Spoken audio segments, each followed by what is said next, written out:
We're live. 02 We seconds. are live. Good evening, everybody, on another Tuesday night. And we've got here Killer Evil Clowns. And interestingly enough, Kevin really did not need to, he didn't need anything. I mean, he's evil killer anyway. So, Ah, let me go over here. I want to get this I am going. the strangers guy. See right there in the picture, the strangers pray at We're night. strange. That's It who don't I get am. any stranger than that. All right. Done. Oh, how do it? We'll see how long I wear this burlap before I'm sneezing everywhere. Oh, Lord.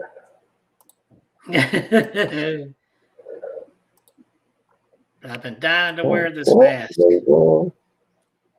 Okay, I started for some reason. So go ahead. Are you going to do any spirit box for any of your dogs tonight? Or? Yeah, I got one here I can use. All right. Go ahead and introduce that while I'm trying to set this up. Okie dokie. Here. What doll you're looking? What one you're working on tonight? Well, I don't think I have a name for this one, or if I did, I've already forgotten it. I got a big girl here with me tonight. She is a Chatty Cathy. Chatty. I've heard of that one. Here, let me get this light a little bit different here. There we go. So you can see her face a little better. There we go. All right. So let me go ahead. Go ahead. You want me to go ahead and start it? Go ahead and get her done. Okay, I'll go ahead and get her done while you're playing around there. Looks like Tracy Rathka says, "What's up?" We have company? Yeah. We do. We do. She says, "What's up?" I don't see how you're going to make it in that that mask. Oh, well. Oh, a bunch of, okay, let's see. She says, does she move her eyes? She does not, that I'm aware of. I think if you laid her down, her eyes closed. Yeah, that's about it. Um, I've not seen this doll do anything yet, although I noticed when I picked her up that the cat's been at her dress. So I'm sure she's going to do something to the cat. You sure that wasn't you? No, that was not me. Oh, okay. No, I don't destroy my lovely dolls. Sure. Especially the dress is such a beautiful one. It makes me mad. Oh, so the cat is more evil than the dog. I heard something about cat and doll. So your cat is more evil than the dog. Yes, the cat is more evil than the doll.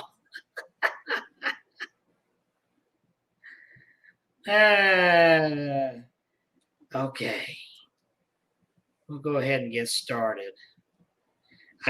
Tracy's asking, what is her story? That I do not know. She did not come to me as a haunted doll. This is more of a collector thing.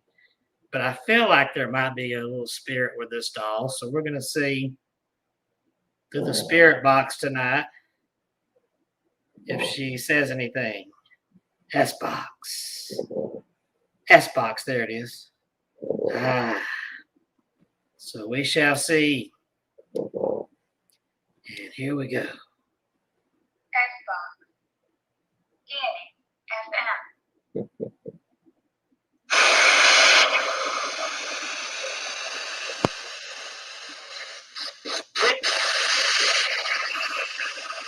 Hello out there to the spirits.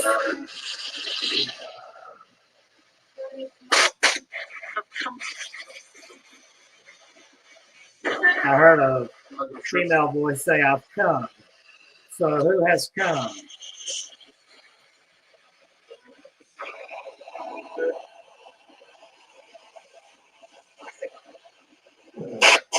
My name is Kevin. What's your name?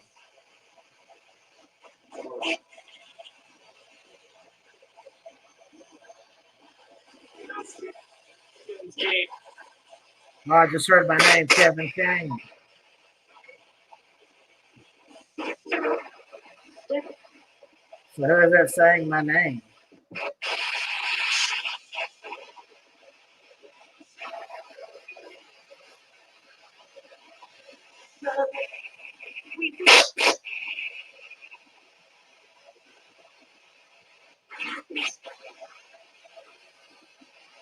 Is there a spirit with this doll that I hold in my hand?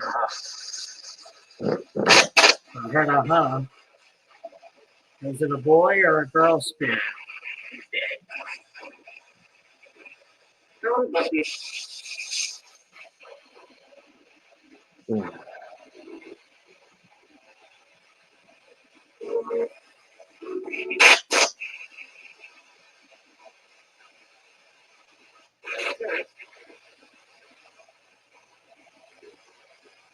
What is the name of the spirit with this doll?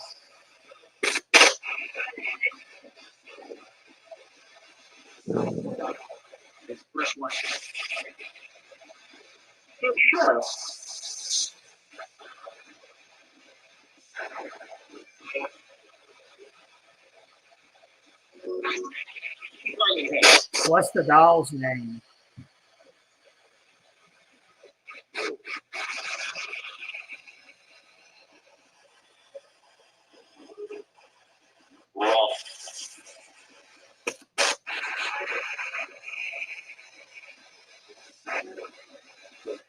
I noticed that my cat has made a tear in your dress. Does that make you mad?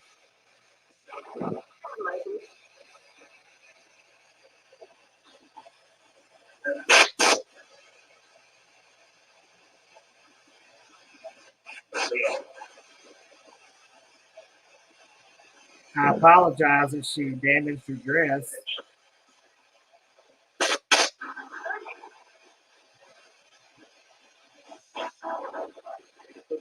Would you like me to get you another one?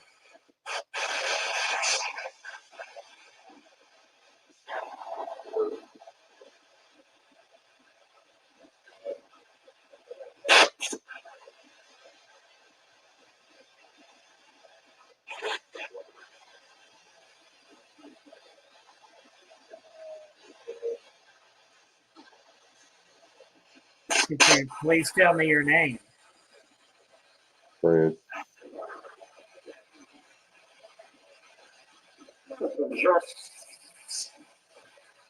Don't be afraid of the mask I'm wearing. This is just for Halloween. Ooh. And don't be scared of that green-eyed monster on the screen either. He's just crazy.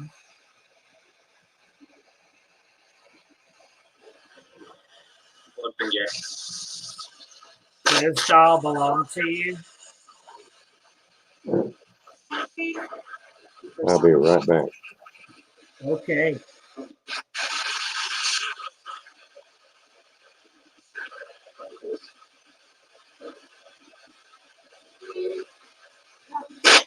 So where do you come from?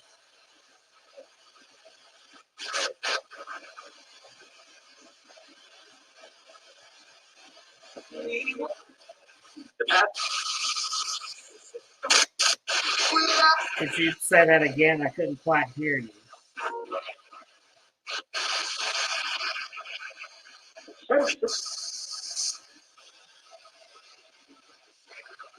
How many spirits are here?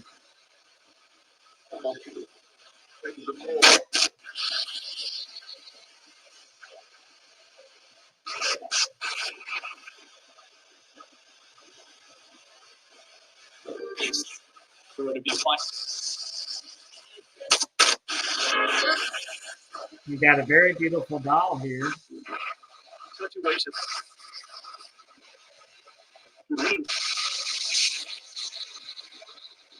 Are you a good spirit or are you bad?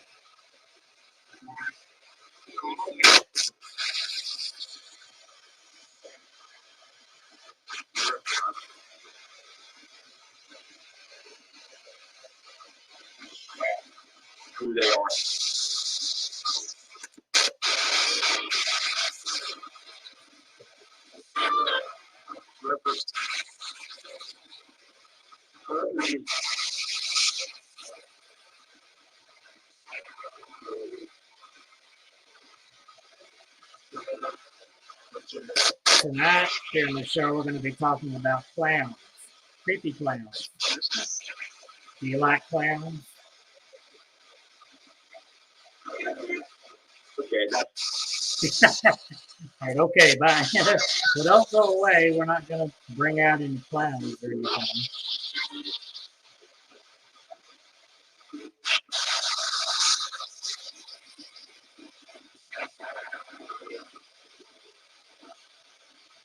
Looks like Tracy asked what happened to her hair, which I think is the doll's hair. Nothing happened to it. It's the original hair.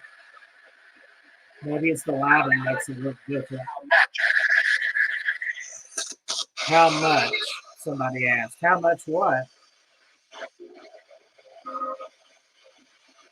I heard how much from the spirit. How much money? What are you needing money for?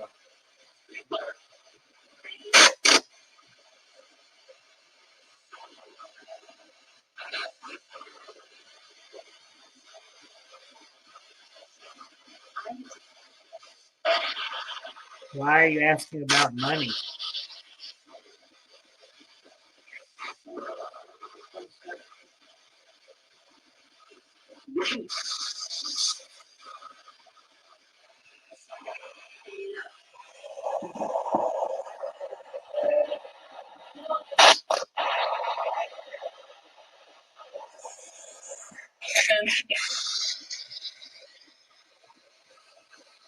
Well, tell me about yourself. You know,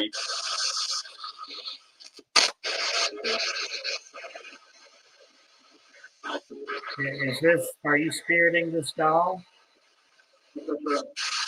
That's right. Please tell me your name.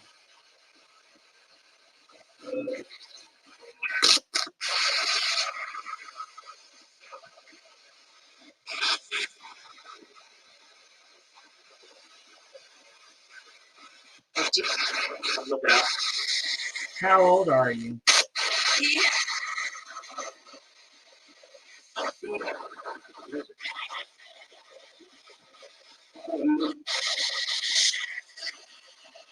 Have you been here a while?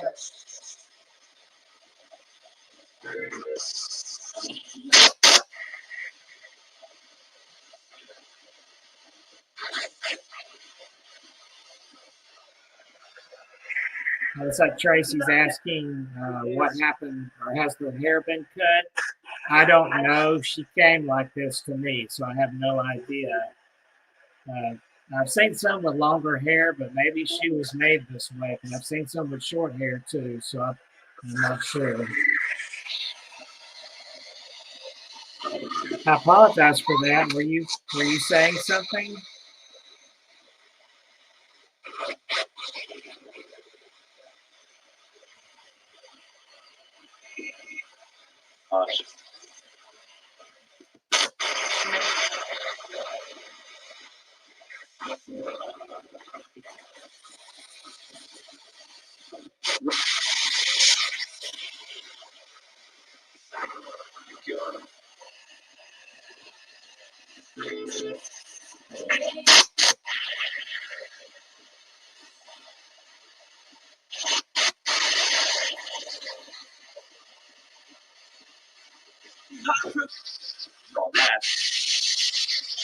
She's a very beautiful doll. Did she belong to you?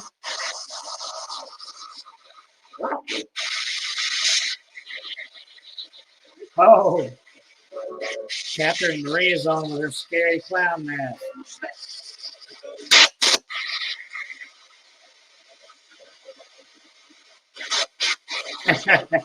Don't be afraid. That's just a mask. This is just been. Is there anything you'd like to tell us tonight?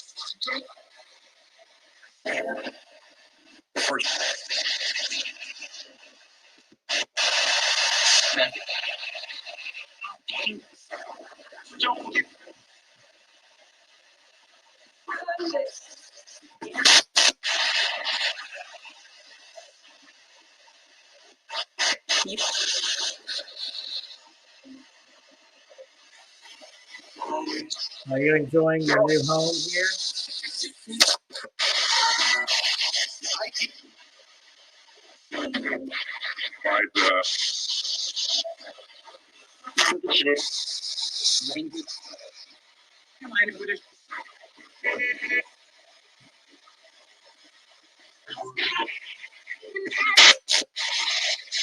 Do you like music? I hear a little music coming through.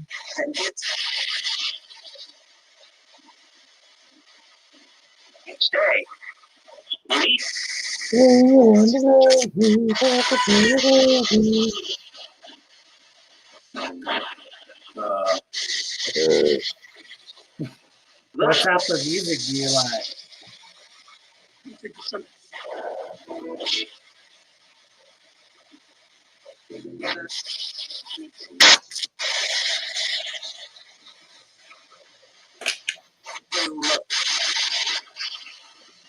We've gone almost 15 minutes, so if there's anything you want to say before we come to an end?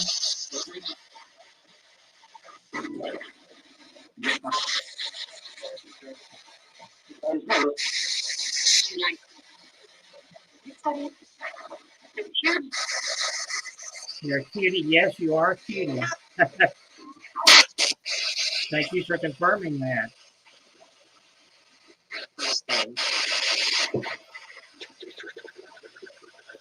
All right, well, last chance. What do you want to say?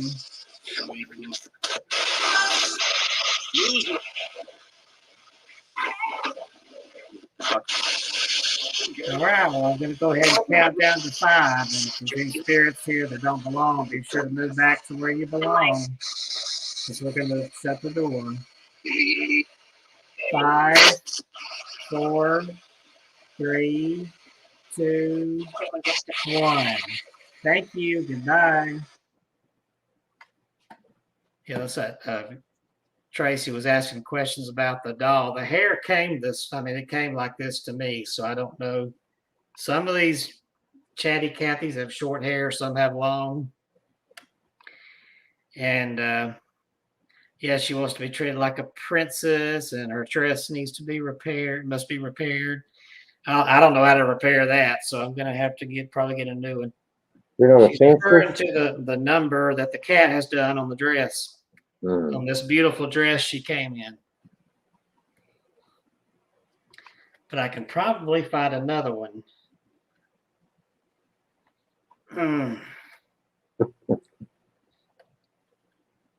So Chatty Cathy remains a mystery. I didn't hear a name come through. If you ever see the Talkie Tina episode of Twilight Zone, that doll was Talkie Tina. That was based on these Chatty Cathy dolls, just like this. In fact, I keep calling her Talkie Tina sometimes, but it's a Chatty Cathy doll. Chatty Cathy. So, all right. There is our last. Uh-oh.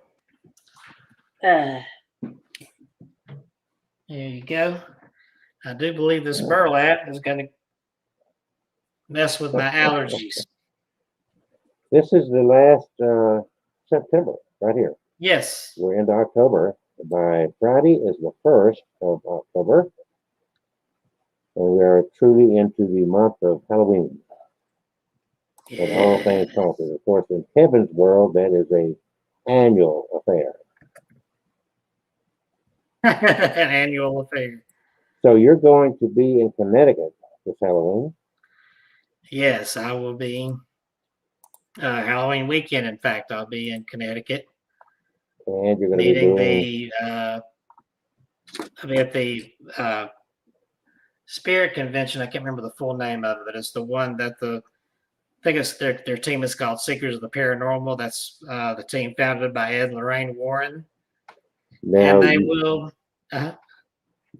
Chip and Kayleen, I think, are going to be there with you. Yeah, they're supposed to be. Kayleen's supposed to be there. So I hope they will be. So And tell us some more. Tell us some more Tell about us this more? burlap sack on your head. well, this is supposed to be, and I'll put it up here. Supposed to be the mask worn by the guy from The Strangers and The Strangers Pray at Night, as seen in that picture there. And you got this online? Yes, they have these on Trick or Treat Studios, but you can get them. I'm sure you can get them on Spirit Halloween and Party City. Hmm. All right, so out in East Boga, for those that like to go to haunted houses and so forth, we have a new place in East Boga, just the other side of Talladega 500, what's called the Combat Park, and it is the City of Chaos. And their website is what's the website called? I think it's called cityofchaos.com. That's it. So we have been taken hostage by Sergeant Chaos and his evil army, and they have resurrected a city in the middle of Combat Park. We are surrounded by his evil army of darkness and need your help to defeat this army. The military combat course will allow you to choose your vehicle and head out on a convoy to destroy his army on their own battlefield. You will be equipped with guns and ammo to help destroy the Chaos Army. Beware of every turn because they are looking to take you to your grave. Do you need practice? While you're waiting on your convoy to help us eliminate Sergeant Chaos and his army, make sure you go to our haunted shooting gallery to practice your skills. We need you to be on point and ready for a fight to help us destroy this darkness. I need you to understand if you enter his haunted city, you better be prepared to face your worst nightmares. The city is extremely haunted with evil that answers to him. They'll be looking for souls to grab and bodies to snatch. This city has 8 structures and a tunnel 109. I don't know what that means. It holds fear that we cannot discuss. Please be cautious and always watch your back. Remember to never take your eyes off his graveyard because he always has fear lurking in the dark. That opens up this Thursday, September 30th. And it will run, I guess, every day through Halloween from 6 p.m. to 12 a.m. That's at 6755 Curry Station Road in East Boga here in Alabama. So there you go. Just want to share that this is the first year that this has taken place. It's brand new, and it sounds like it could be some fun and excitement. I know in one place on their website they say if you have a heart condition or you're pregnant or anything like that, you probably shouldn't go into this. So I guess that leaves you out, Kevin. I don't have a heart condition. No, I thought you were pregnant. I'm sorry. I'm not pregnant. Aren't you a funny little man? Funny, creepy little man. So there you go. We are Abnormal Alabama, myhaunteddogs.com, abnormalalabama.com. We do this every Tuesday night into our 3rd freaking year of this insanity. And I think Kevin is going to start us out with some evil clown stories. I suppose I can do that. Let's see. I had a little article up here I was going to read that kind of introduces the topic of the haunted, or not the haunted clown, but the creepy clown, the scary clown, the clowns who have been seen. Some believe it was a stunt brought on by the movie that Rob Zombie did called 31 that came out several years ago. I guess it's about clowns and scary circus people. And it seems like about just before that movie came out, there were a lot of creepy clown sightings. So it was being attributed to that movie and being a stunt. But that's not, the first time that creepy clowns have been seen. Certainly not the last. They've still been seen. Let me bring up this nice article we had here. Killer clowns inside the terror sweeping America. And some even call this a hoax. But here's a good Rolling Stone article that came out a few years back. Arriving home from work one day, a mother is greeted by her son, who's been anxiously waiting to tell her about the clowns he heard whispering in the woods near their apartment complex. Here, we'll put a creepy clown picture up here. There we go. Ooh. All right. Where was I? Here we go. Initially, she assumes his mind is running wild in the summer heat until her eldest son confirms the report, saying he heard chains rattling and banging on the front door. Unfortunately, this is not an installment of a TV show, Are You Afraid of the Dark? But part of our new reality, as creepy clown sightings are cropping up across the country without explanation. Reports of clown sightings surfaced near the Fleetwood Manor apartment complex in Greenville County, South Carolina. And that's at the head or around the time of this article being written. Officials took the strange report seriously, but were unable to uncover any real evidence or suspicious persons. The report stretched beyond children hearing noises and seeing people with clown face paint. One resident said she saw a clown with a blinking nose standing beside a dumpster at 2:30 a.m. Other children came forward claiming clowns attempted to lure them into the woods with money and that the clowns live in a house by a pond deep in the woods. After hearing gunshots, police learned 2 residents fired in the direction of the wooded area where the sightings had supposedly taken place. A week later, more reports surfaced of clowns simply staring at Greenville residents near laundromats and again next to the woods. Yet still, police could not locate a single clown to question, leaving people to wonder whether this was a hoax, a marketing ploy, or simply child's play. Excuse me. But if it is all an elaborate ruse, roughly a dozen other cities are in on it, and some officials are worried there will be a violent end to the clown sightings. And in the 5 weeks since clowns popped up in the Greenville area, the pandemic has spread. In what quickly became a viral Facebook post, a video of a clown lurking in the brush along a dirt road was taken by a person named Caden Parmalee in Marion County, Florida. The car Parmalee was in paused to film a person with white, sinister face paint, but the video cuts out as the clown begins to move, and someone in the car is cut off saying, "Let's get the hell out of." We can assume the final word of that was "here." Based on Parmalee's comment to police that he wasn't looking to die that day.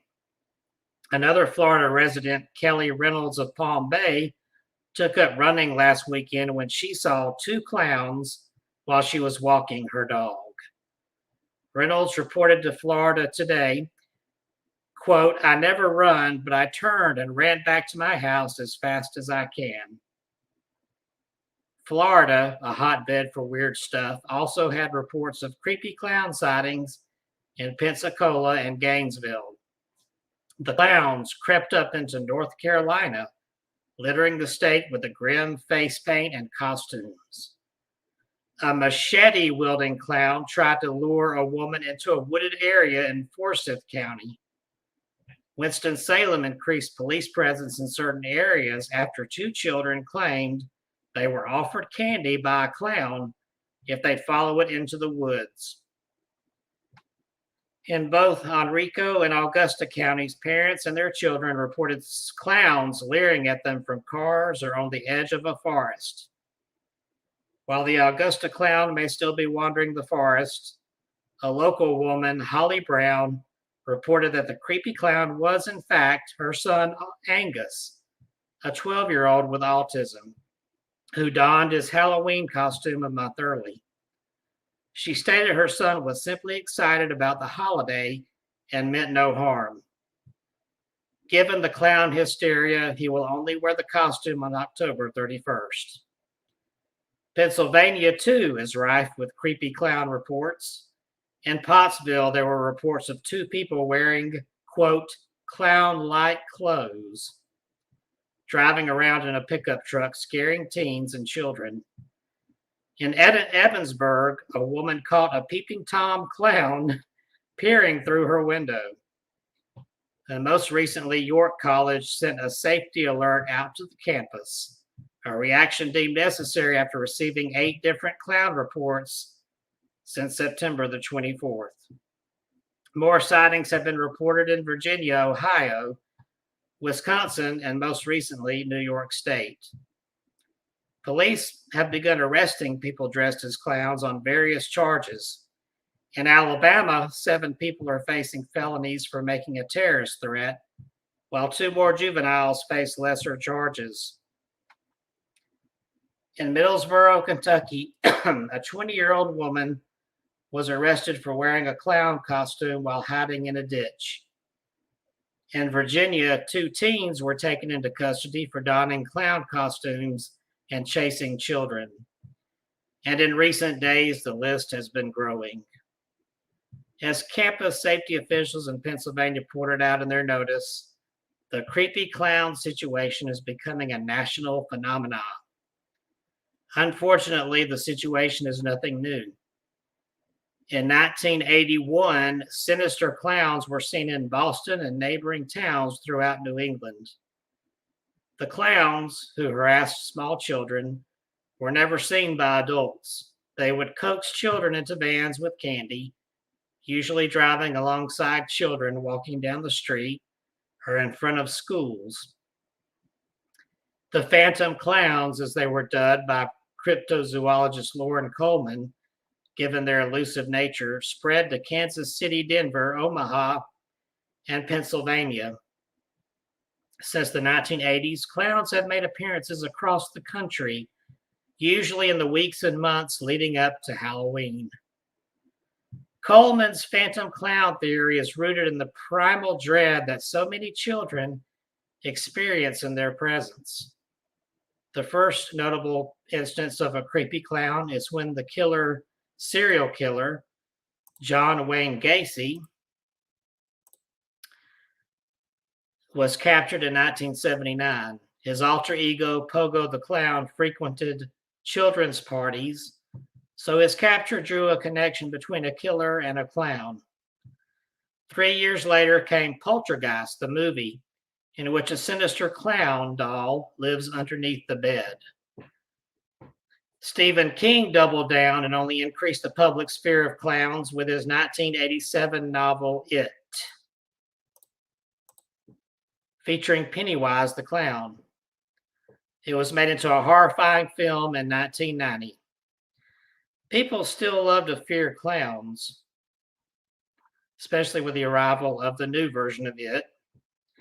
Yet, despite the recent arrest and despite some state laws banning anyone over the age of 16 from wearing a mask or hood with the intent of intimidation or harassment, a solution to the phantom clown resurgence remains unknown.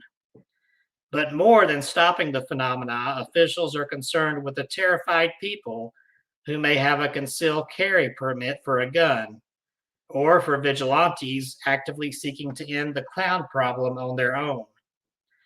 Child psychiatrist Dr. Steven Schlossman of Harvard University spoke to the New York Times about the power this problem has to grab you emotionally before it grabs you cognitively. It's what caused videos and claims of clowns to go viral, whether it's real or a hoax, and what leads to the horrifying outcomes our fears bring to pass. What the country is facing now is not the fear of clowns, but the aftermath that's likely to ensue. In Dr. Schlossman's view, quote, "It never ends well." Okay, Okay. I'm gonna remove the mask, I'm going to remove mine because my allergies. and the real horror comes out. My Oh, allergies are on that's a heavy duty fire. mask there. Hey, my allergies are on fire. With it, there's Whew. so much dust and burlap.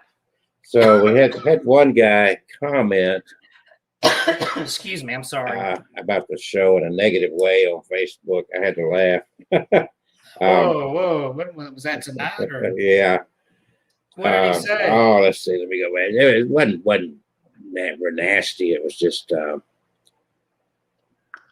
Now you have seen everything. Yes. You have. Oh, No, that's not it. No, that not it. You know who that That's not is? it. That's my brother right there. So Is that your brother?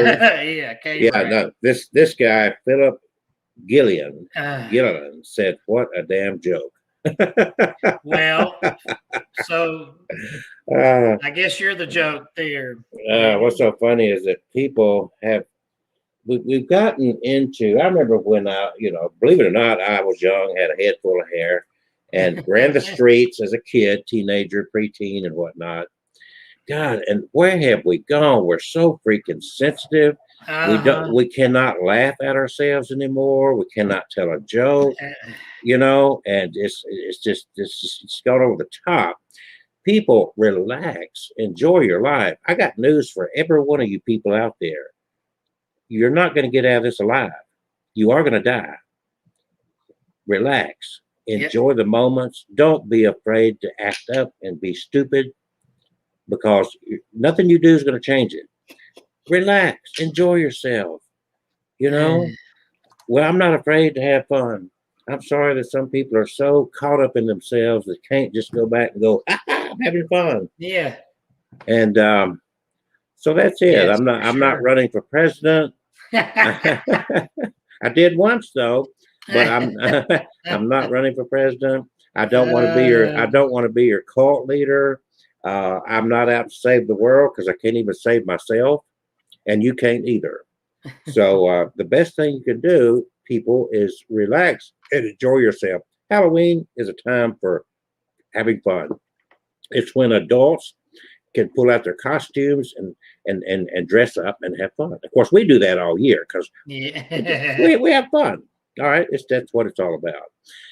Kevin Gaines, myhauntedDolls.com. He's going to his 14th book.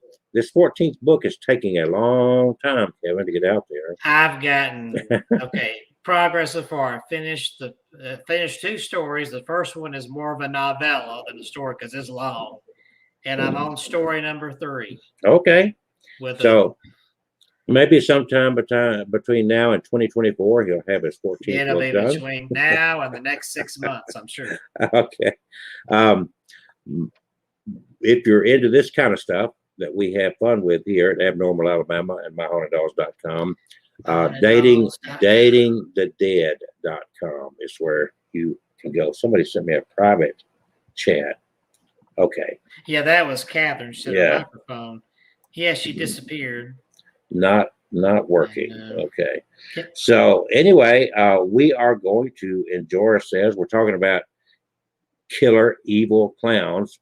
And what happened in the last few years, if you go back and think about it, what Kevin was talking about and what he just shared, all of a sudden you can get arrested for running around in public dressed like a clown. I mean, really, used to, we would hide in bushes and scare people and everybody laugh. And now they will freaking shoot you, call the police. We are so hyped up, we cannot have fun anymore. And it really, really sad when you think about it. But, it's that old song. Let's see, I think it was either the Jackson 5 or the other little group, boy band back then, that did the song "One Bad Apple Don't Spoil the Whole Bunch." Well, guess what? We have gone to where we let a bad apple spoil all our fun. Yeah, we've let several bad apples. and I mean, really, majority of people, I believe, are good, and whatever. And we let our fear override our ability to enjoy life. And I pity people for that. I really do honestly pity people for that, because I believe if you Yes. think life is a gift, your life is meant to be used. You spend all your time sweating the BS. So anyway, here at Abnormal Alabama and MyHauntedDolls.com, we're going to do the silly, we're going to do the strange, the abnormal, and we're not afraid of it. It's about entertainment, it's about fun, and if you don't like it, people, you don't have to be ugly. You can just go somewhere else. Yeah. We're not making any money doing this. I pay for this platform every freaking month. Comes out of my bank account every month, Yes. and I've not gotten a dime out of it. So there you go, folks. If you want to support this, keep in mind that Kevin does have a Patreon account. If you go to, Yes, I do. and I do sell books, and so does Kevin. My books are found all over the place like Kevin's, but you can find pretty much all of them at Amazon.com and also our websites. My career is not based on going boo. I do a lot of relationship stuff, and I marry a lot of couples. Kevin knows this. If you wonder where's Kelsey this weekend, you bet he's somewhere doing a wedding. And I tell all these couples the key to a successful relationship is a good sense of humor. And I think Yes. that's the key to life. My mother stayed active and happy to the moment she died, and she laughed, she danced, she cut up. And look at Mick Jagger, 78 freaking years old, just did a concert in St. Louis. Did you see that? 78 years old. He's a man. Ooh, ooh, ooh, ooh, ooh, ooh.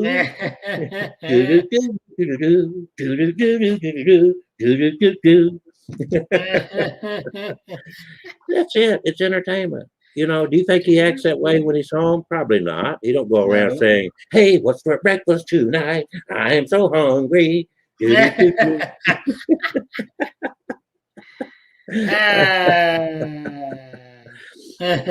So relax, enjoy your stay, take it too serious.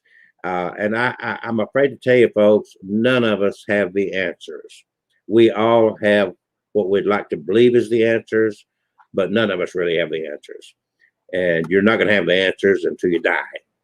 So we have what we've been taught. We have traditions, and hey, enjoy your life. God is not a cruel clown, but he does cut up. He does cut up. I could tell by looking at Kevin that God's got a sense of humor.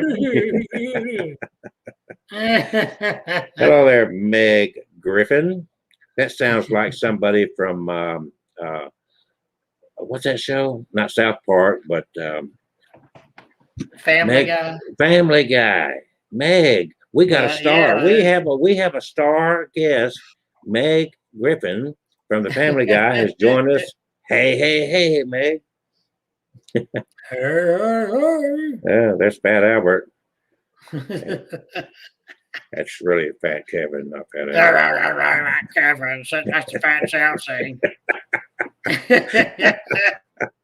And Kevin and I go around like this all the time. And believe it or not, I don't get offended. Kevin does a little bit.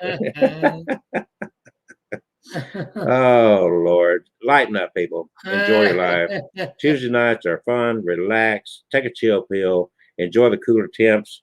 Look forward to some spooky, scary stories. We're talking about evil clowns.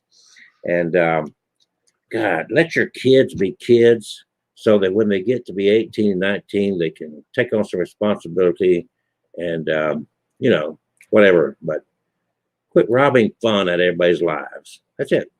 Quit trying to be a sourpuss. Be a happy puss. All right. You know, one reason I'm so popular in weddings, and I get this all the time, I meet couples and they say, "You are the most fun minister I've ever met. You're not one of those drab, boring people, and you like to cut up, and you don't take it, you know." So it makes a difference, folks. It really does. Lighten up. AbnormalAlabama.com and Kevin Kane. No, it's not KevinKane.com. It's MyHauntedDolls.com. And I bet Kevin's got some more evil, scary clown stories. You know that one guy that did the clown, Gacy was his name? Is that right? Yes. And do you know that his drawings that he did in prison and whatnot are still selling for big bucks on the internet? Wow. So if you want your artwork to go somewhere, become a mass murderer, get on death row, Oh gosh. and people will buy your art. I think some Charlie Manson stuff has been selling Oh, pretty it's good. crazy. It's crazy. But the interesting thing about Charles Manson, and I'm not saying I felt sorry for him, but I kind of like he never killed anybody. he was Nah, he was a leader of the pack, and everybody else did this work for him. But yeah, he let everybody else do you know, it's like he never got any blood on his hands. Poor it. poor guy. Poor guy. So. But I do have the story of John Wayne Gacy, since he's probably the You had most his, famous real yeah, creepy clown. you had his picture up a while ago, didn't you? Yeah, but yeah, he's mentioned in that article, but I've got the full story summarized here Well, of John Wayne Gacy. summarize that story there, brother. There's this picture again. Looks like a jovial clown there, but let's dig more into this creepy clown here, the most famous of creepy clowns probably in the world. I look at that and I think I could take Kevin and do him. He would be identical to that right there. Ah, that's more your speed there. You Well, no. I'm sorry. Kevin's a little bit bigger. Kevin's a little bit bigger. I'm not. Son of a bitch. All right, so. All right, I'm hearing an ad playing in the headset here. Let me refresh this stupid thing. All right, John Wayne Gacy was an American serial killer and rapist who took the lives of at least 33 young males in Cook County, Illinois, burying most under his house. Other bodies were recovered from the nearby Des Plaines River. Sometimes known as the Killer Clown for his habit of dressing in a clown costume and makeup, Gacy had an abusive childhood and struggled with homosexuality. After being convicted of sexual assault in 1968, Gacy's murders were discovered. As far as his early life, Gacy was born March 17, 1942 in Chicago, Illinois. The son of Danish and Polish parents, Gacy and his siblings grew up with an alcoholic father who would beat the children with a razor strap if they were perceived to have misbehaved. His father physically assaulted Gacy's mother as well. Gacy's sister Karen would later say that the siblings learned to toughen up against the beatings and that Gacy would not cry. Gacy suffered further alienation at school, unable to play with other children due to a congenital heart condition that was looked upon by his father as another failing. He later realized he was attracted to men and experienced great turmoil over his sexuality. Gacy worked as a fast food chain manager during the 60s and became a self-made building contractor and Democratic precinct captain in the Chicago suburbs in the 1970s. Well liked in his community, Gacy organized cultural gatherings and was active in political organizations and the JC Civic Group. He was married and divorced twice and had 2 biological children, in addition to 2 stepdaughters. Gacy was a member of a Chicago area Jolly Joker Clown Club and frequently performed in clown attire and makeup at children's parties, charity fundraisers, and other events as his alter ego, Pogo the Clown. I'm sorry, I've got these stinking ads coming up here. All right. So he performed at events as his alter egos, Pogo the Clown, or sometimes Patches the Clown. The Killer Clown sometimes lured his victims with the promise of construction work or some other ruse, and then captured, sexually assaulted, tortured, and eventually strangled most of them with his hands or with rope. Years later, during a conversation with detectives while he was under surveillance, Gacy discussed his work as a clown, remarking, quote, clowns can get away with murder, end quote. In 1968, Gacy was convicted of sexually assaulting 2 teen boys and given a 10-year prison sentence. He was released on parole. I tell you, there's so many ads on this thing, it isn't funny. He was released on parole in the summer of 1970, but was arrested again the following year after another teen accused Gacy of sexual assault. The charges were dropped when the boy did not appear during the trial. By the mid-1970s, 2 more young males accused Gacy of rape, and he would be questioned by police about the disappearance of others. Gacy referred to this period of his life as his cruising years, when he committed most of his murders. On December 11, 1978, 15-year-old Robert Priest went missing. It was reported to police that the boy was last seen by his mother at a drugstore where he worked before he headed out to meet Gacy to discuss a potential construction job. 10 days later, a police search of Gacy's house in Norwood Park, Illinois, uncovered evidence of his involvement in numerous crimes, including murder. It was later discovered that Gacy had committed his first known killing in 1972, taking the life of a 16-year-old Timothy McCoy after luring the youth to his home.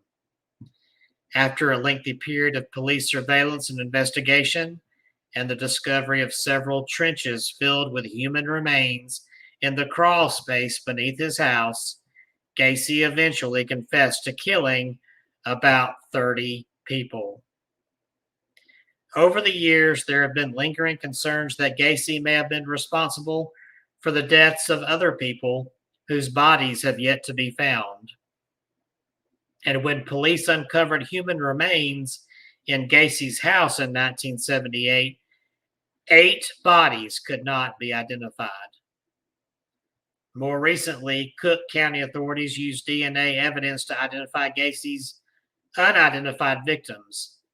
In 2017, one of those men, victim number 24, was identified as 16-year-old James Jimmy Byron Hackinson.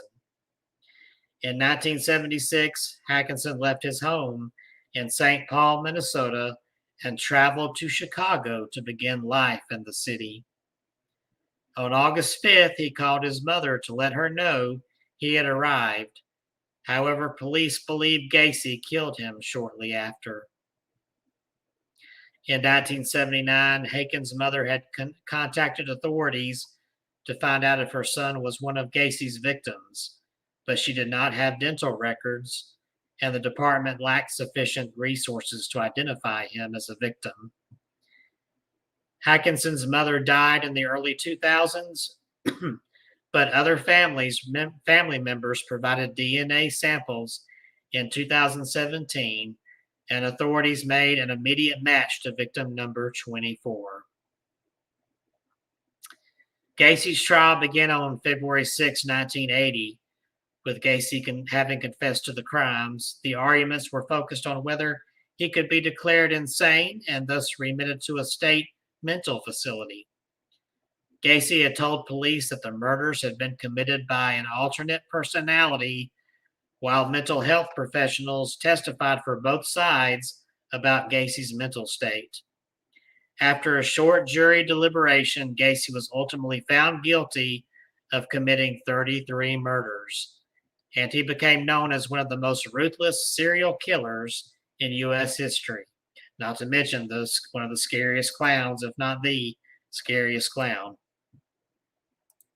He was sentenced to serve 12 death sentences and 21 natural life sentences. Gacy was imprisoned at the Maynard Correctional Center in Illinois for almost a decade and a half, appealing the sentence and offering contradictory statements on the murders in interviews. Though he had confessed, Gacy later denied being guilty of the charges and had a 900 number set up with a 12-minute recorded statement declaring his innocence. As both anti-death penalty forces and those in favor of execution made their opinions known, Gacy died by lethal injection on May 10th, 1994, at the Stateville Correctional Center in Crest Hill, Illinois. Interesting fact, you mentioned Art a minute ago. While Mhm. imprisoned at the Menard Correctional Center, Gacy took up studying the visual arts, especially painting. His paintings were shown to the public via an exhibition at a Chicago gallery. Many paintings depict Gacy as Pogo the Clown. In 2017, Mullocks Auctions in Shropshire, UK, auctioned off a number of Gacy's artwork as well as crime scene pictures from Gacy's trial. 3 of Gacy's paintings, including 2 originals of the Pogo the Clown, and They Call Him Mr. Gacy, sold for £4,000 and 325 pounds respectively. 8 other works went unsold. Mm. So that's amazing. His house was located at 8213 West Summerdale Avenue. They just tore it east down. of- Yeah, Chicago Ayers International Airport. On several occasions, visitors and family members reported the house had an unusual stench, while Gacy attributed the smell to mold or rodents. Yes. A I bet there were some rodents there. A simple one-story ranch house in a middle-class neighborhood, Gacy had outfitted his home with a trap door leading to a crawl space beneath the house, where he would dispense of many of his victims. Others were buried in the backyard or dumped in the nearby river. In 1978, with Gacy under arrest, the house was dismantled in an effort to find more evidence. The following year, the house and all structures on the property were demolished, and a new house was eventually built on the property. According to one worker involved in the demolition of Gacy's house, quote, "If the devil's alive, he definitely lived here." And I think that's a good note to end the article on there. So there we go. Oh, and while Kelsey's on the phone, I can mention I don't know if any of you have heard of Art the Clown from the movies Terrifier and All Hallows Eve. I think this character was strongly influenced by the John Wayne Gacy stories.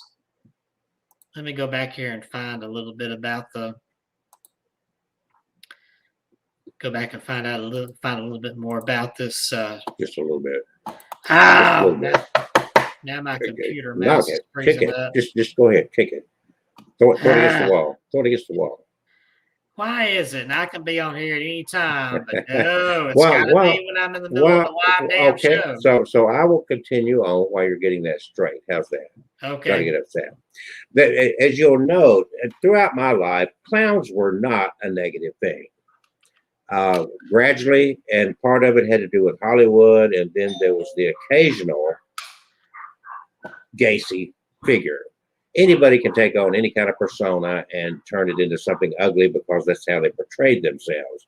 But for the most part, we weren't afraid of clowns when I was a kid. Clowns were entertaining. They made figures out of balloons and they entertained you, and it was a fun thing. We didn't run from clowns. And then all of a sudden, mostly due to Hollywood. And so we've got 10 here, and I got some pictures of some of these, but Binky from Shakes the Clown is one. And let me find that picture of Binky. I think it's Binky right there. And that story goes to Bobcat Goldthwait. Made his directorial debut in 1991's dark comedy Shakes the Clown. Although he starred as the movie's titular alcoholic clown who finds himself framed for murder, it was his character's primary nemesis that is most memorable. The film featured Tom Kenny as Binky, a cocaine-fueled, foul-mouthed clown who savagely beats his boss to death with a juggling pin and arranges for Shakes to take the blame. And if you don't recognize Kenny, you might recognize his voice because he's the actor that portrayed cartoon character SpongeBob SquarePants for more than a decade. A fact that somehow makes his psychotic character even more creepy. And then you go on down to 1997, Violator, Spawn, John, and I don't know how to pronounce this name, Leguizamo, portrayed the clown-faced demon who torments the hero of this 1997 film, an adaptation of the wildly popular Image Comics series of the same name. Although he plays a supporting role in the story, appearing periodically to taunt the dark anti-hero Spawn, Violator manages to be both sinister and silly in equal measure. Behind all the fart jokes and bad puns lurks a vicious, violent creature from the depths of hell who more than lives up to his name. And Violator makes sure Spawn realizes that before the film is over. And I'm sorry, I do not have pictures of all these characters here, but there are total, these movies that really gave clowns a bad name. We go on to 2012, a movie called Stitches. Comedian Ross Noble played the title role in this 2012 film about a birthday clown who returns from the dead to exact revenge on the kids whose actions led to his untimely demise. This low-budget Irish production earned positive buzz from horror fans for its campy, excessively gory murder scenes that featured Stitches dispatching his victims in gruesome ways that echoed typical clown tricks.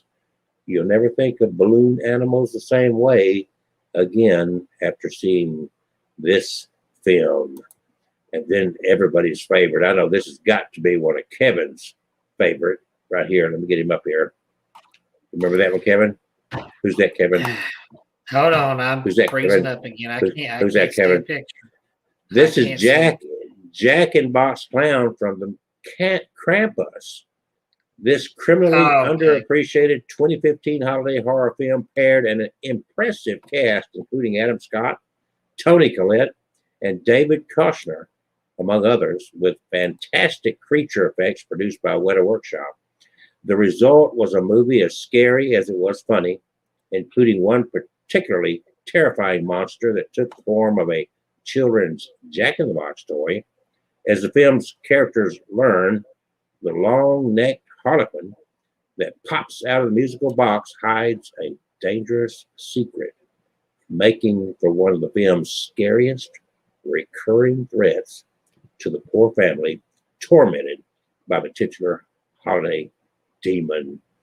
But that's not all, folks. We got more of these clowns promoting the idea of evil by Hollywood.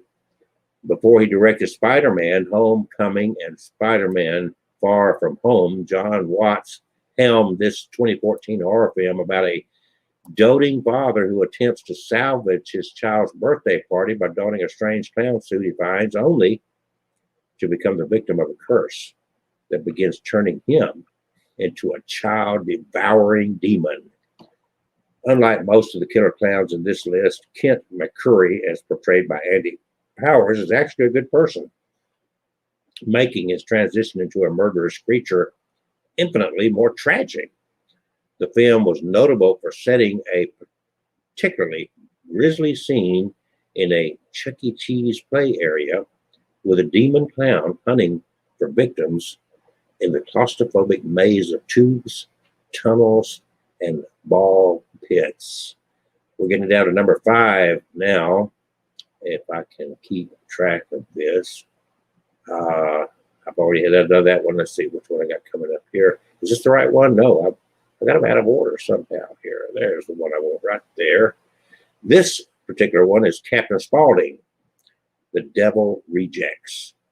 Musician turned filmmaker Rob Zombie has a knack for crafting scary visuals, and his 2003 gore fest House of 1,000 Corpses lived up to its sinister title. It also introduced actor Sid Haig and as Captain Spaulding, the brutish, violent patriarch of the murderous Firefly family with a disturbing affinity for clown makeup. The character played only a brief role in 1000 Corpses, but Haig's portrayal of him was so popular that he reprised the role for 2005's The Devil's Rejects, delivering a performance as the psychotic clown-faced killer that earned him the Best Actor award at Fangoria Chainsaw Awards that year. We're getting at number 4 now, and we're understanding how clowns sadly got the reputation that is, of being evil when they really shouldn't. They were nice, sweet little clowns. Look at that gorgeous figure right there, Twisty from the American Horror Story. I bet Kevin is very intimately familiar with all these guys.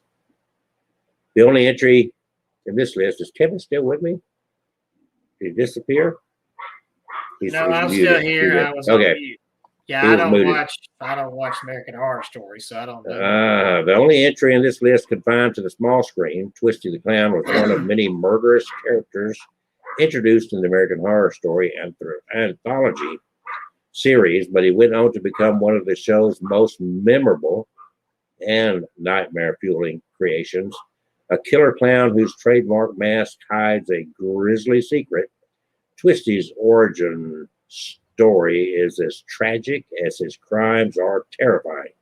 And actor John Carroll Lynch was reportedly so effective at playing the menacing character that crew members would leave the set when he shot his scenes. That's saying a lot, given that 3 seasons of murderous characters and gory mayhem preceded his debut. I don't have a picture of this one, but Killer Clowns. Did you watch that one, Killer Clowns from Outer Space? Another entry. No, I haven't seen that one yet either. I thought it looked kind of goofy. Yeah, well, you don't like Goofy? Yeah, sometimes. But, Well, you're kind of goofy. So look, anyway, another entry that manages to be both silly and scary. The villains of this 1988 horror comedy were alien creatures who took on the exaggerated appearance of clowns and menaced the residents of a small town with deadly cotton candy guns and other ridiculous clown-inspired weapons. The campy film has become a cult classic due to no small part to the iconic look of the title characters with their cartoonishly enhanced rubbery features, which hit all the right buttons for sparking a coulrophobic reaction. And then we get to I don't know if you're aware of this, but we have one that's called the let me get rid of this picture here. Disappear Man. Come on, let's go. How do you make him go? Make him out of tired looking at him. Hide him. There you go. I don't have that's it for my pictures, but we got the Poltergeist clown. Did you watch Poltergeist? yeah, that's that clown right here. Okay. It only made a brief appearance in director Toby Hooper's 1982 film, but the clown doll that attacks young Robbie Freeling, Oliver Robbins, made enough of an impact for the scene to be ranked as one of the scariest movie moments of all time. Would you agree with that? Yeah, I would think so. Not only does the scene simultaneously tap into fears of both clowns and dolls, but it also offers a reminder of why it's never a good idea for the characters in horror movies to look under their beds. Well, number 1, no surprise here, and everybody knows Pennywise. Despite all the competition from killer clowns in this list, the villain of It reigns supreme as the scariest of the bunch. Whether you're talking about the recent 2-part film series with Skarsgård in the title role or the 1990 miniseries that cast Tim Curry as Pennywise, the dancing demonic clown that terrorizes Derry, Maine is not only a scary figure but a clever one. 2 qualities that make it infinitely more sinister than your average movie monster. It can look into your soul and bring your deepest fears to life, scaring you psychologically long before it sinks its teeth into your body. It isn't easy to turn something as simple as a single red balloon into the stuff of nightmares. But that's the enduring power of Pennywise. So there, my friends, is one profound reason that we have this clown phobia thing going on. It has nothing to do with reality. It's, John Gacy, I guess, the most famous real life scary clown. And then, of course, Pennywise, we had all the Hollywood hype over clowns. But really, you look at the clown over here next to me, and he's not really Clown scary. sitting over there. He's a little bit scary, but he's not Yeah. murderously scary, even though he does live in a house with all kind of scary haunted dolls. And that kind of ties in what we're talking about, because some people have this phobia about dolls. Yeah. But Kevin lives with all these dolls, and he has no issues. But what's that behind you there, Kevin? There's nothing behind me. There he is. There's I a can desk. see on my camera right Yeah, but it don't have a reflection. here. Vampires There's a don't. desk and a lamp back there.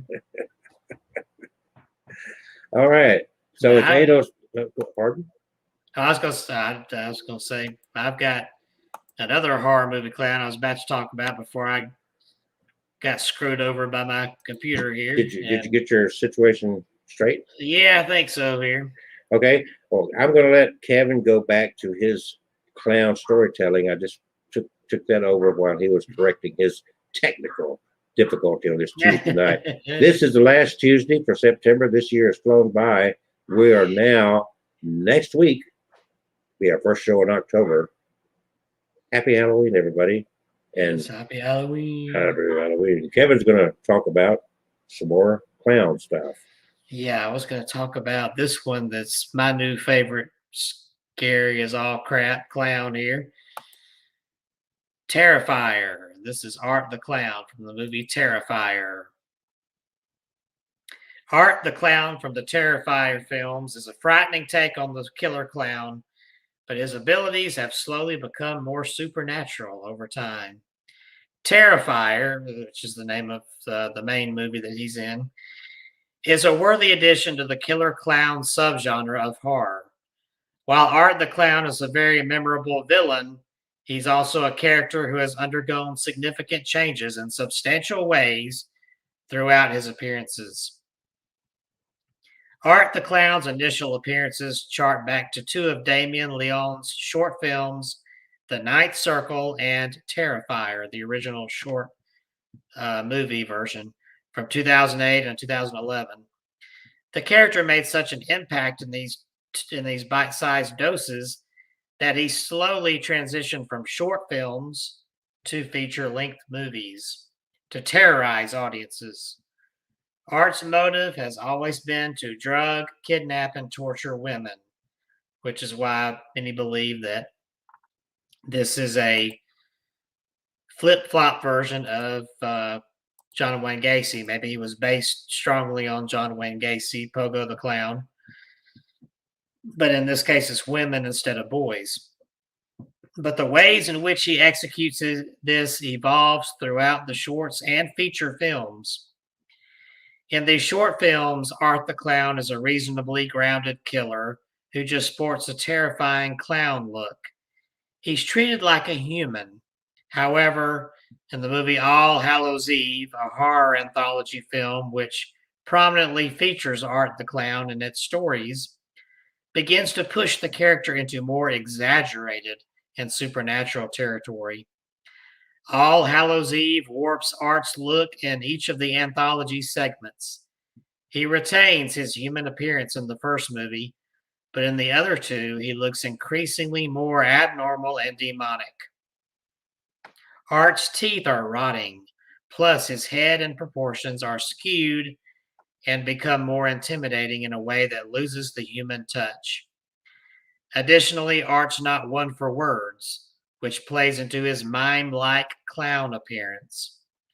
His only noises are deranged laughter. This also lends credence to the idea that he could be some kind of demonic serial killer rather than a human in disguise. In 2013's All Hallows Eve, Art gets stabbed in the eyes and in the back, yet he carries on basically unfazed, which is already a level of superhuman strength and supernatural undertones that weren't clear from his initial appearance in the short films. This is perhaps best represented by the conclusion of All Hallows Eve, where the videotape of Art the Clown seems to gain sentience.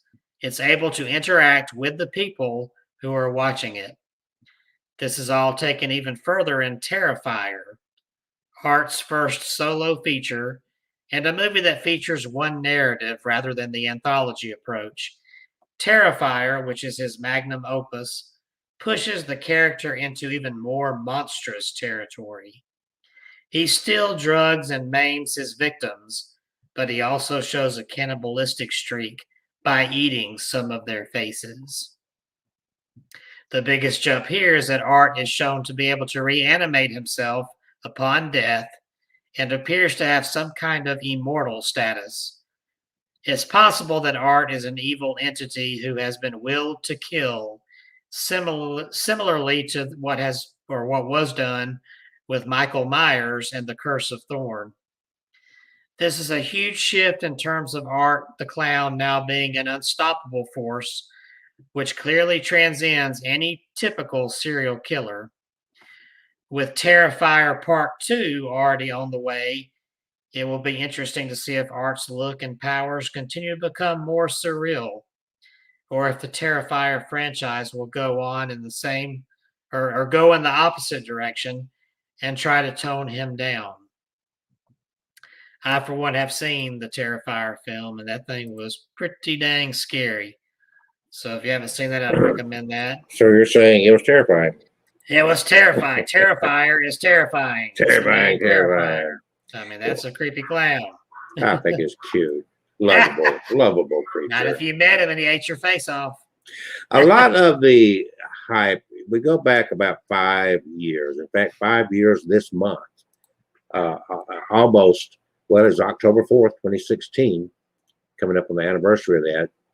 A tweet on Twitter went out, said clowns have caused riots and clown hunting at Penn State is the end.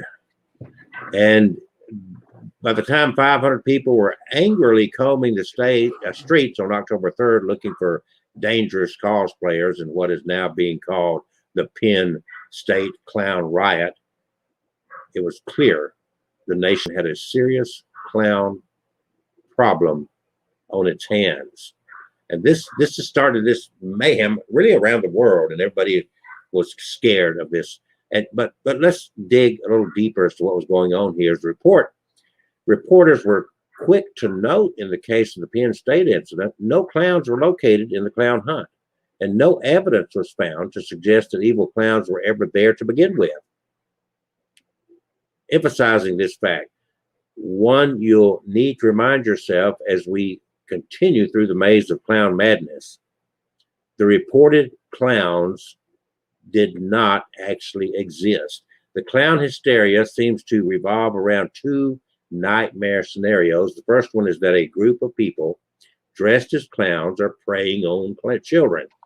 The second is that evil clowns, who seem to represent either people dressed as clowns or professionals who make it their job to dress as scary clowns, are somehow straying outside their professional purview and creepily wandering the streets. But there's no evidence anywhere that either of these scenarios is actually occurring. There's no evidence that a ring of people dressed as clowns are preying on your children. And there's no evidence that evil clowns exist and are currently taking to the streets. But that hasn't stopped people from perpetrating and reacting to the hoax clown sightings across the country, possibly contributing to the fatal stabbing of a 16-year-old boy in possession of a clown mask. People panicking over clowns that aren't actually there forms the basic psychology behind the staggering tide of evil clown sightings that have swept the country in recent months. This pattern can be traced back to August, when a clown in Green Bay dubbed Gags the Clown began frightening passerby by standing on a corner and, well, looking really creepy. Though the clown was real enough, the gag turned out to be a viral marketing stunt for a low-budget horror movie. Judging from the local reaction, it was quite viral indeed, and it seems to have set the tone for the clown-related madness that has beset the country ever since. Local Wisconsin news reported that Green Bay clown had prompted people to phone 911 to report its creepy presence, even though standing on a corner holding balloons isn't actually a criminal offense. The fact that the clown was there seemed to be all it took to spark the wave of clown fear. It's important to keep in mind that as far as we know, the Green Bay clown sighting was one of only a tiny number of cases in which an actual human being dressed as a clown did frightening things. All other reported clown sightings are more accurately clown hoaxes. The next clown hoax was far more typical of the way such rumors actually go. In late August, multiple school children in Greenville, South Carolina, reported seeing a group of scary clowns whispering and making strange noises at the edge of a local wood. A police investigation into the reports turned up an utter lack of corroboration or evidence that the clowns existed at all, further exasperated by anonymous, likely hoax phone calls. Despite this, clown panic swept the city. In the process, the idea grew that the non-existent clowns were trying to lure children into the woods. Within days, the clown hoaxes spread rapidly throughout the Carolinas, again via solely anonymous reports, and so on through the rest of the nation. In early September, a Winston-Salem man was arrested for falsifying a police report about a clown sighting, because again, the clown sightings were never real. Around the same time in Macon, Georgia, reports of clown menacing children at a bus stop came to, guess what, nothing, while yet another false report was filed. The clown hoaxes spread regionally throughout the southeast U.S., up the coast, and then west. The fear-mongering grew, sometimes perpetrated by authorities themselves, but largely by the media, which has tended to report the clown hoaxes with straight-faced solemnity. Despite the hand-wringing multiple clown sightings throughout Florida, Georgia, Arkansas, Mississippi, Missouri, Louisiana, Texas, Virginia, West Virginia, Maryland, Delaware, New Jersey, Massachusetts, Rhode Island, New York, Pennsylvania, Ohio, Indiana, Michigan, Minnesota, Illinois, Iowa, Nebraska, Kansas, Colorado, Utah, Idaho, Oregon, and Washington have all either come to nothing, been debunked, or resulted in more arrests from false reporting. By the end of September, the New York Times was calling the clown hoaxes a contagion. Not all the reports have been unsubstantiated. In Arizona, teens robbed 2 fast food restaurants wearing clown masks. And in Tennessee, men disguised as clowns robbed a Memphis bank. These are standard gimmicks that follow famous fictional bank heists like the masked presidents in Point Break and clown masks used by bank robbers in The Dark Knight, and as such might not have any connection to the recent clown hoaxes. Meanwhile, a much larger subset of pranksters has been apprehended by authorities for using clown hoax as an excuse to scare people. 9 clown-related arrests in Alabama, Alabama, right, were the result of kids and adults either pranking or making terrorist clown threats. In Kentucky, a 20-year-old man was arrested in full clown regalia and charged with wearing a mask in a public place. Oh, God. Apart from the robberies, viral clown sightings have mostly turned up videos of clowns standing and waving at people. Hi, I'm a clown.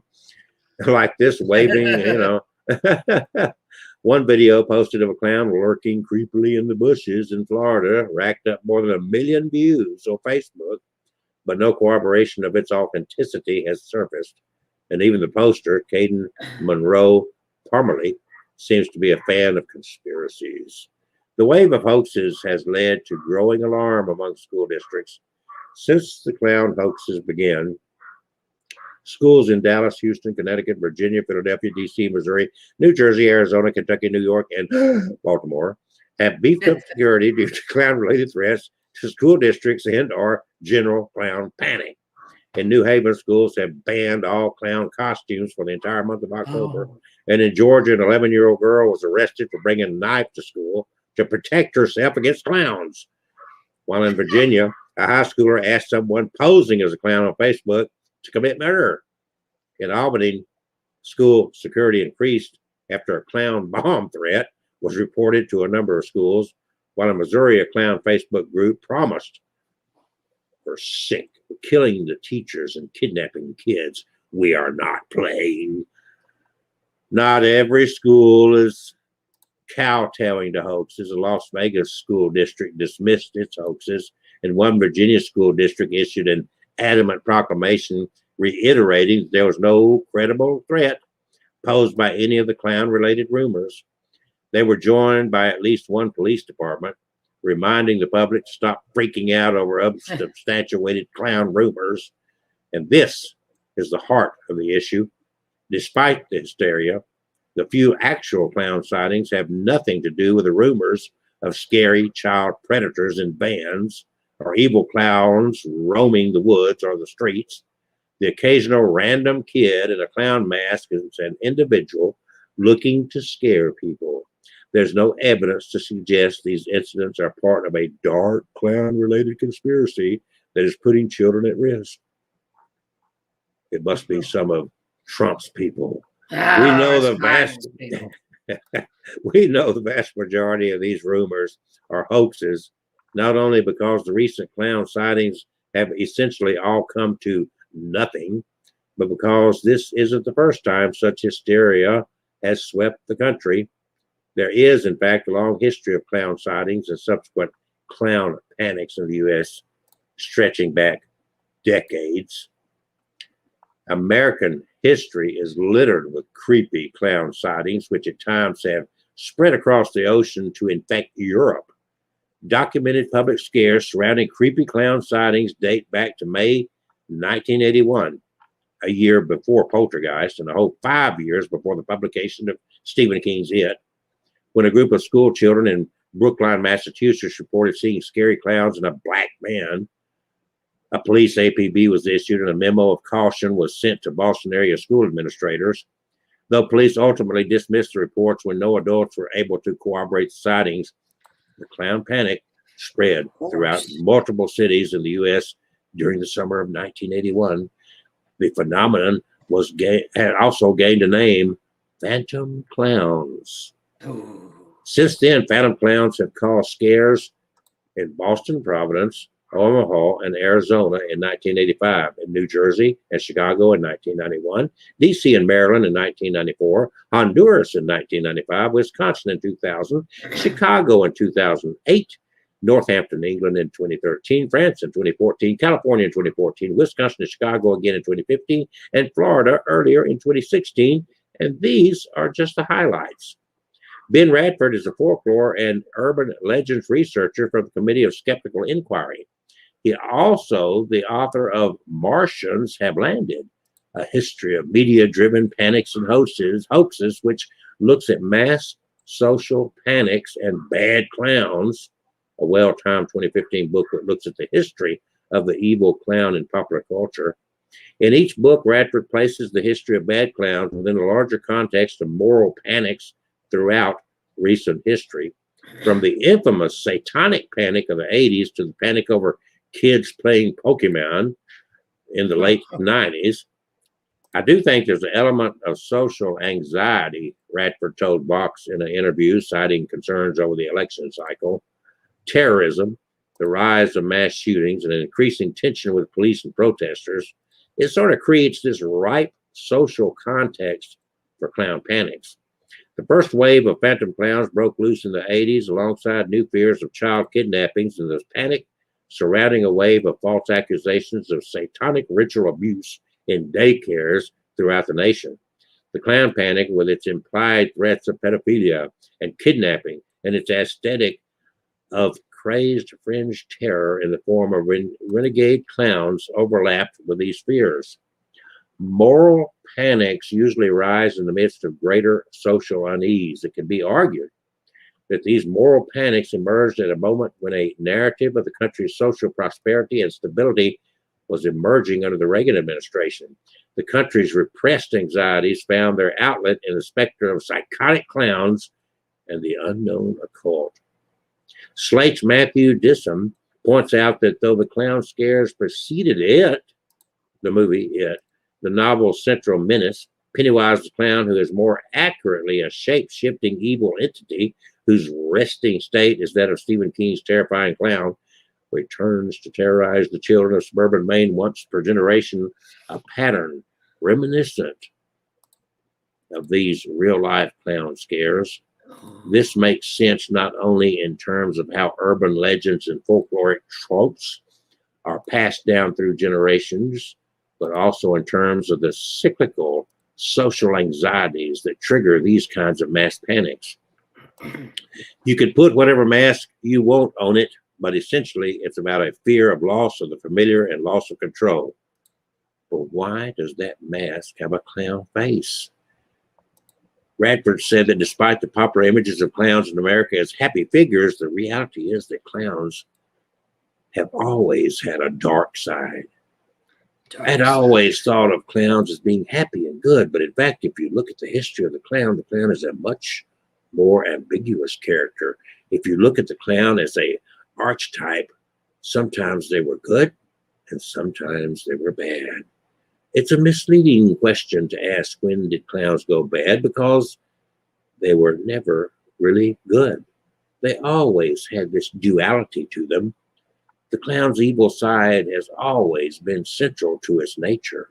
The trope began as a part of a more traditional trickster archetypes across the world, like the court jester, the fool, and the harlequin. The clown plays the role of the ironic entertainer whose duality reflects the intrinsic darkness and lightness of humanity itself. By playing off this duality through satire, the clown has historically served as a tool of fierce social and political subversion. We crave the clown's fun, whimsical side, but the clown's dark side often reveals barbaric truths about human nature. After the Enlightenment in the 18th century, this paradox began to yield outright sinister manifestations. The wife-beating punch of Punch and Judy fame illuminates the audience's gleeful love of misogynistic violence. The narrator of Poe's Cast of Amontillado carries out his bloody quest for revenge while his victim is dressed as a harlequin, part of a broader 19th century theme of associating pantomimes and harlequins with murder, like this chilling scene from the opera Pagliacci, in which Pavarotti, clown, consumed with jealousy over his real-life paramour, murders her own stage and then declares La commedia è finita, or the comedy is finished. But 19th century clowns often also channeled their dark sides into sadness instead of evil. Charles Dickens in the Pickwick Papers portrayed a sad alcoholic clown based on the real life of a pantomime named Joseph Grimaldi, who told fans that he was grim all day. 19th century clowns often played up their heightened falseness on stage to underscore the sadness of their reality. This aspect of the clown became even more central to the clown's motive. In the early 20th century, when Charlie Chaplin's lovable tramp took over cinema, and sad clowns entered the circus ring. The documentary Killer Legends repeats a folk legend that after the Hammond Circus train wreck in 1918, in which a clown named Joe Cole watched his wife and child die in a wreckage, along with 84 other people, he transformed his act from a happy one into a purely tragic one, predating Emmett Kelly's famous sad clown by a decade. By the mid-20th century, the emergent tradition of down-and-out sad clowns had effectively repressed the clown's evil side, particularly in America. But ambiguity remained a core part of the clown's nature. It is the inherent ambiguity surrounding clowns that make them creepy. People interacting with a clown during one of his routines never know if they are about to get a pie in the face or be the victim of some other humiliating prank. It wasn't until the televised appearances of Bozo the Clown in the 50s, along with the rise of Ronald McDonald, that the evil side of clowns began to re-enter the public psyche. famous friendly weatherman Willard Scott portrayed both clowns in popular culture, graduating from playing Bozo to originating the appearance of Ronald McDonald. Ironically, seeing clowns now fully repressed in the form of purely commercial form of children's entertainment made people more acutely aware of the dark side they weren't seeing. Many children had terrified reactions to seeing these two famous clowns everywhere, or to having clown memorabilia foisted on them by well-meaning adults, and anxiety most notably typified by the famous clown scene in Poltergeist. By the 60s, the clown's sinister side had fully emerged once more. Cabaret's darkly tragicomic MC reflected the depravity of Nazi Germany, while the Joker gleefully celebrated the anarchy of Gotham, while never letting us forget that the sources of that anarchy were all too human. And then in the late 70s, just before the clown scares began, John Wayne Gacy, what we talked about a lot tonight, famous former clown turned serial killer, carried out his evil work. A 2008 study found that the vast majority of children view clowns as frightening and unknowable, calling the Jolly Clown a historical anomaly. Sadie Stein writes, "We are clearly witnessing the last gasp of the clown as a phenomenon as opposed to the clown as a signifier.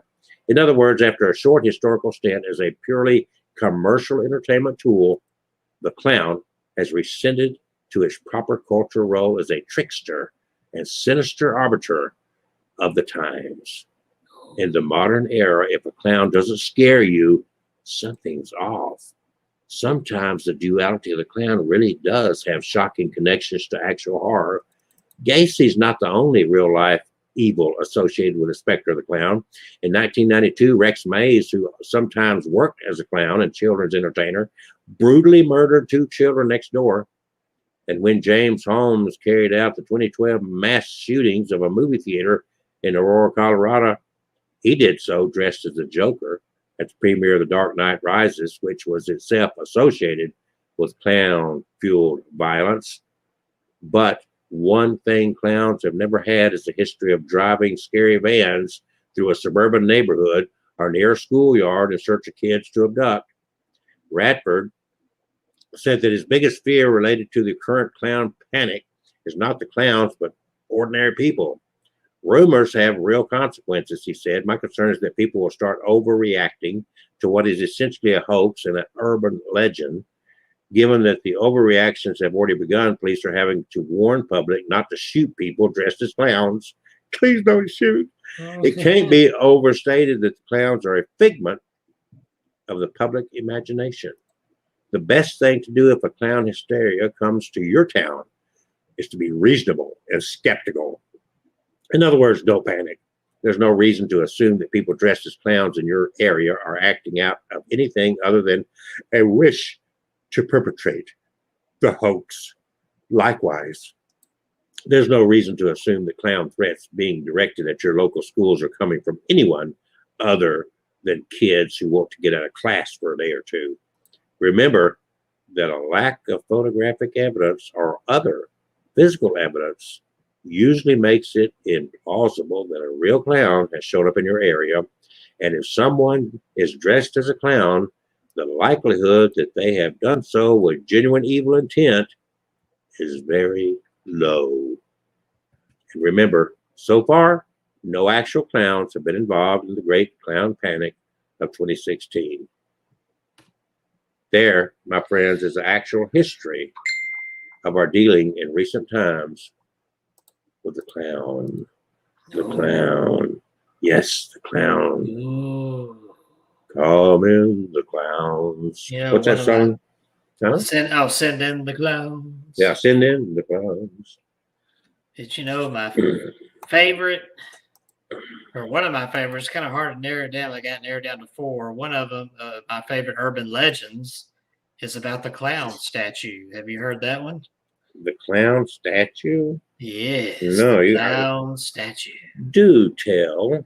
Do tell. Do tell. I'm gonna put this creepy fellow's picture up here while I tell it. Oh, leave your picture up there.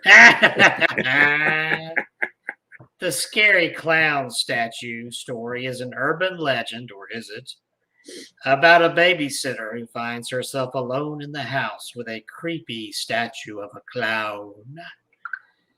A few years ago, there was a wealthy couple who had 2 young children, a boy and a girl.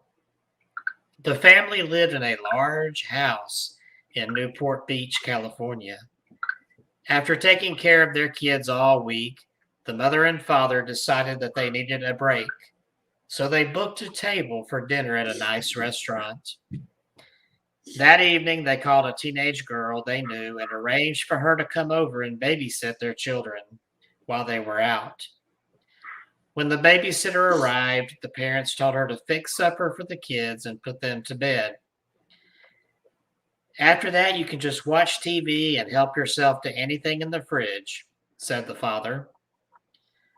And if you wouldn't mind, said the mother, could you watch TV in our bedroom? The kids have been having nightmares recently, so if you hear them crying, you can just go in and calm them down.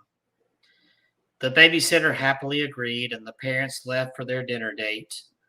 The girl gave the children some milk and cookies, then ushered them upstairs to bed. She started to read them a bedtime story, and before long, the little boy and girl were fast asleep. After tucking them in, she switched off the lights and went to watch TV. When the babysitter walked into the parents' bedroom and sat down, she noticed that there was a creepy-looking clown statue standing in the corner of the room. She tried to ignore it, but it looked so eerie and disturbing that it sent a chill down her spine. She felt as though its eyes were staring straight at her while she watched TV. As time passed, the babysitter started to feel more and more uneasy about the clown statue. Whenever she glanced at it, she got the unsettling feeling that it had moved ever so slightly. Finally, the clown statue began to freak her out so much that she could not handle it any longer. She decided to go downstairs and phone the parents. When she dialed the mother, they had left. When she dialed the number they had left for her, the mother answered. "Hi, it's me," said the babysitter. "Everything's fine. The kids are fast asleep in bed, but I was just wondering, would it be okay if I watch TV downstairs?" "Of course," replied the father, "but why?" "I know it sounds silly," laughed the girl, "but the clown statue is really creeping me out." A moment of silence, and then the father asked, "The clown statue?" "Yeah, the clown statue in your bedroom," the girl replied. The phone went silent for another moment. "Listen to me very carefully," said the father. "Take the children and get out of the house. We will call the police. Go now." "What's wrong?" asked the girl. The father swallowed and replied, "We don't have a clown statue." For a second, the babysitter just stood there, stunned, chilled. Then she dropped the phone and raced upstairs and grabbed the children. Carrying one under each arm, she raced downstairs again and fled out into the street. Huddled on the sidewalk, comforting the 2 children, the babysitter looked up at the bedroom window and saw something that made her scream out in horror. Peeking through a gap in the curtains was the white painted face of a clown. It stared at her for a moment, and then it sank back into the darkness. Within minutes, the police arrived and cautiously entered the house. In the upstairs bedroom, they found a man dressed in a clown suit. When they arrested him, they found a knife concealed in his costume. The clown turned out to be a mentally disturbed man who was a convicted murderer and cold-blooded killer. The evil man had been stalking the family for months, lurking in their attic during the daytime, and coming out to sneak around the house at night. For weeks, the children had been complaining about a clown statue that stood in their room and watched them sleep. But the parents just dismissed this as nightmares. They were wrong. I love that story. That's a good story. A story. This has been a night of clowns. These clowns have gotten a bad rap for no valid reason except for John Wayne Gacy. But other than that, it's like, come on, give these clowns a break. This story, I remember, I think Kevin probably wasn't born, but back in the late 70s, 80s, everybody got into this satanic scare crap and it ended up being nothing. They actually closed down and arrested some people running daycare centers, and it was all a bunch of it's really sad what because people get caught up in this. And I will add to that, this is exactly what happened to the Ouija board, which is a game sold by a toy company at Toys R Us is where you found and it became oh no, don't touch that. It's like, see that? Your brain, this is the portal right here. This is where all evil comes in. Right there. That see a little bit. What? That's scary. That is very scary. What are you talking about? What are you pointing at? He's demon possessed. What? Demon possessed. Do you have any other stories, or where are we on this night? I had I'm going to share that another true story attack about a clown. This is very recent. Well, the incident happened a while back, but even recently. Are you sure? Are you sure it wasn't just hysteria? Are you sure? It's not hysteria. This is real because it's going to trial next year. Because I read it on the internet. It was on Facebook. It's got to be real. This is not. No, this is in the news. This is actually going to trial in 2022. And what's the trial about? So let me read, and you shall find out. Here is our latest picture of Kevin. That is not the latest picture of Kevin. That's Kelsey in a tutu and a wig. He's got the beard. I don't. You talk about scary clowns. Not me. No, where's that video I did of you twerking? This one. Oh God! You gonna let me tell my Florida clown murder trial story here? Oh, okay. I'm gonna let you do that. You're gonna give me something to drink while you're doing that. Wellington clown murder trial. It's been nearly 4 years since Sheila Keene Warren's arrest. Now she'll await until March for her trial in the 1990 fatal shooting of Marlene Warren. The first-degree murder trial of Sheila Keene Warren, the woman accused of dressing as a clown and killing her alleged lover's wife at her Wellington home in 1990, has been pushed back to early 2022. On Wednesday, Circuit Judge Scott Succar granted Keene Warren's motion to move her trial, which was scheduled to start with jury selection on September the 8th. Now, the 57-year-old woman is scheduled to go to trial March 21st, 2022. So in this case, it's not only do we have a killer clown, we've got a woman killer clown in our midst. On May 26, 1990, Marlene Warren was shot in the doorway of her Wellington Aero Club home and died several days later. Witnesses, including her son, said someone dressed as a clown came to the door. presented her with flowers and balloons, then shot her in the face. The person fled in a vehicle that was believed to have been found days later. Investigators had long suspected Keen Warren of the crime, but did not have enough evidence at the time to arrest her in connection to the shooting. Several people believe she was having an affair with Marlene Warren's husband, Michael. The couple worked together at his used car lot. Marlene Warren reportedly told her family that if anything ever happened to her, it was her husband who did it.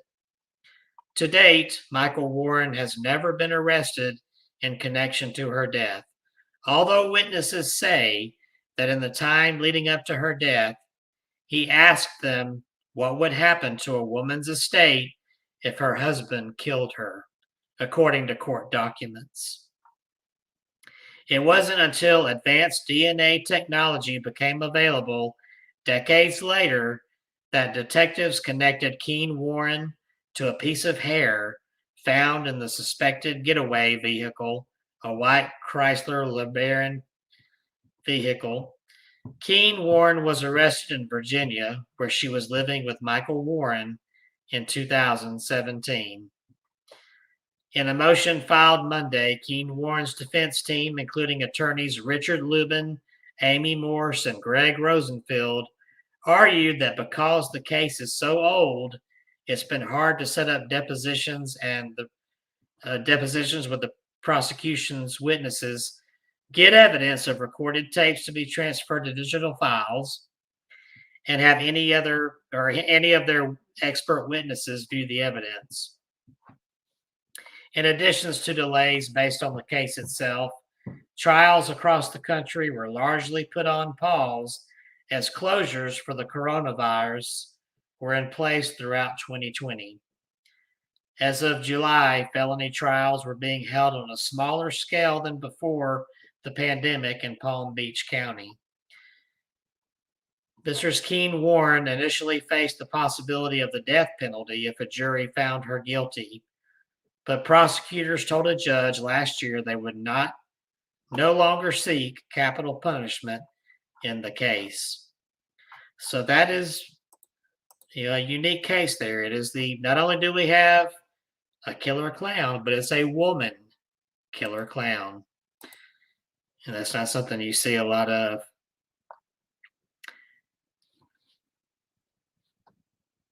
Something is crawling out of the television, and it's done by Kelsey Graham, who's hiding in the wings down there. All right, I've got another creepy clown story. Oh no. No, no. Oh no.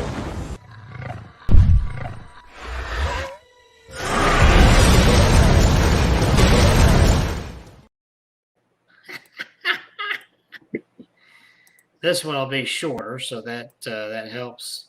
Sure. If I can find the stinking thing. For those that have joined us and endured another Tuesday night of insanity with us here, thank you so very much. Yes. Thank you so very much. So very young. What would you give me this time?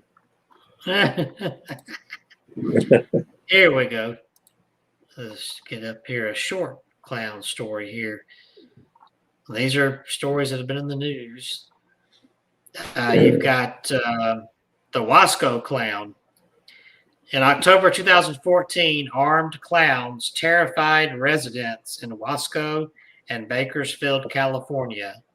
The sightings began after a Wasco couple posted photos of themselves in creepy clown costumes as part of a year-long art project, but the photos went viral and copycats followed suit.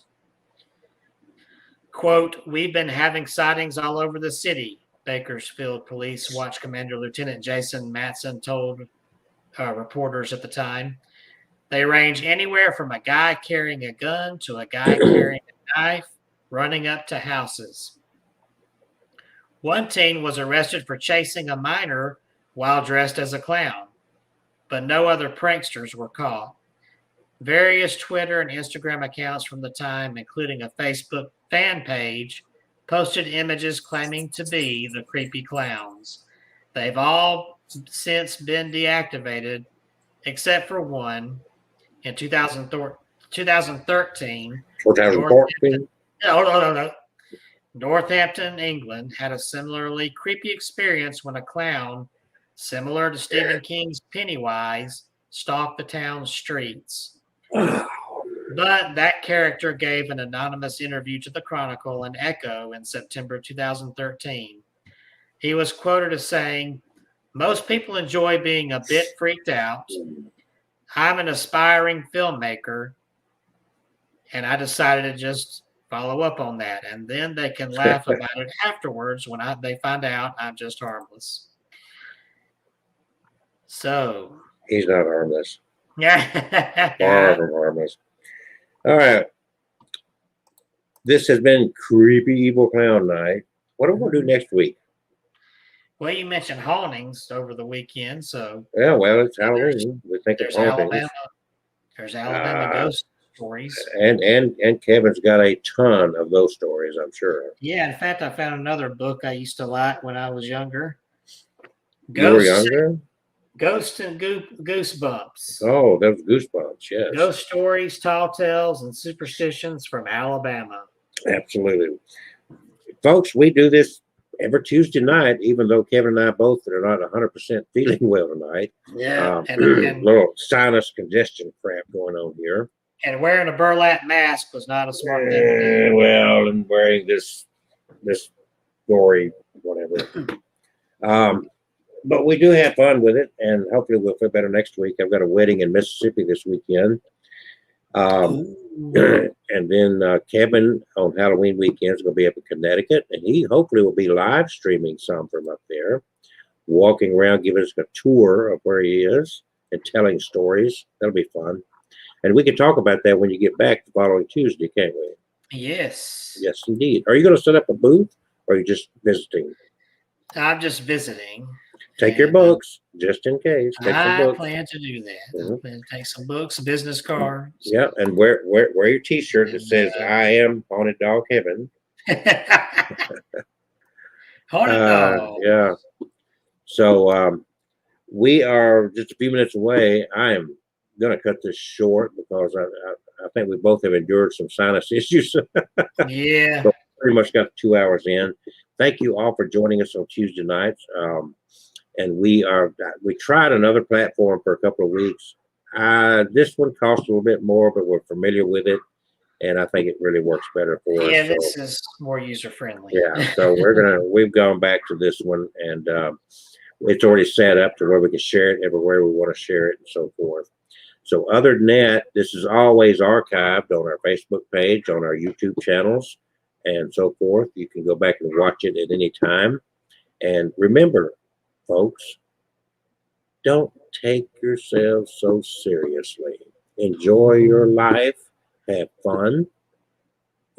Really. Why get all bent out of shape and expect, So there you go.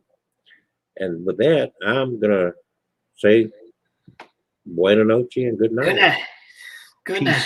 Peace and love. Peace.